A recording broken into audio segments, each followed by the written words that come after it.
That's it for the headlines today. We're going to move on to some bigger news now. It is church expense account news. The Catholic Church.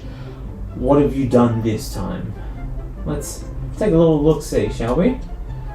So, it seems the Catholic Church has won the right to challenge in the High Court a landmark Victorian ruling forcing the Church to take greater liability for the actions of pedophile priests within its ranks, stating, "Come on now, I know that we're the Catholic Church, but even we don't have enough money to cover all of these expenses. We have to avoid that many taxes, come now." Maybe if they spent a lot less money shipping them to new churches across the country, then they would have some money to cover some of these expenses. But still, it's a very large bill to cover. So over the past 2 years, the Victorian courts have delivered and upheld an unprecedented ruling that the Ballarat diocese was vicariously liable for the abuse of a 5-year-old child at the hands of assistant priest Father Brian Coffey. Vicarious liability is typically used to hold employers responsible for the wrongful or negligent actions of their employees during the course of their employment, even where there is no fault on the part of the employer. Leading to the ultimate question: are they liable for the actions of their priests? Well, does a bear shit in the woods? And is the Pope covering up priests following children? The Church, however, certainly doesn't seem to think so. The Church is arguing that it's not responsible because the abuse took place during after-hours social visits. So, let me get this straight. The Church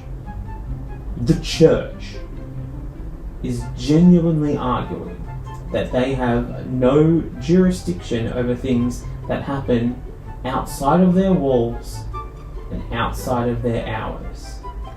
Because I seem to remember a church that had very different opinions of things happening outside of their walls.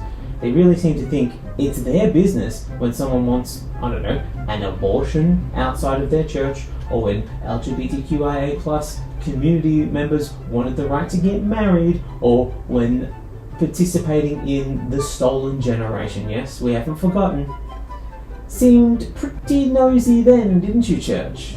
Besides, isn't God everywhere? And with that, God's judgment and his responsibility, although don't forget, God does act in mysterious ways, which gets him out of a lot of trouble. It's a very good built-in failsafe. Why suddenly do they think they are exempt? What is their reasoning? Let's have a little look here. Oh, I see. Seems that they are learning from this new age of workplace disruption and disassociation, and are currently arguing that priests, much like Coffey, are not formal employees, and thus they claim that they are allowed to dodge claims of vicarious liability.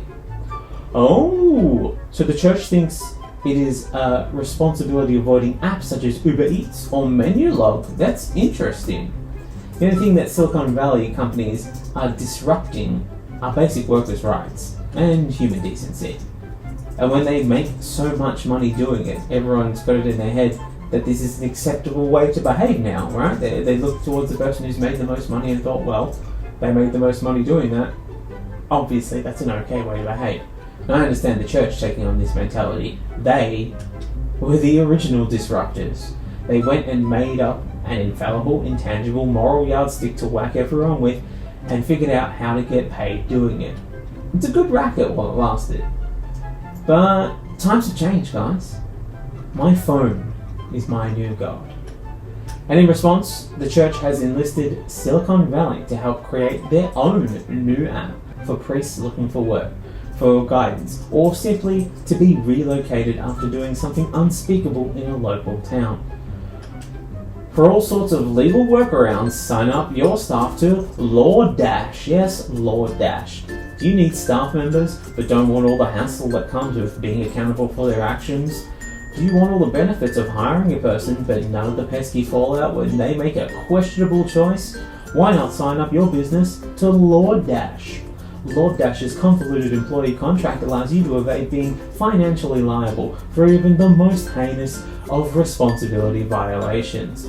Lord Dash, because not even God knows what they're up to,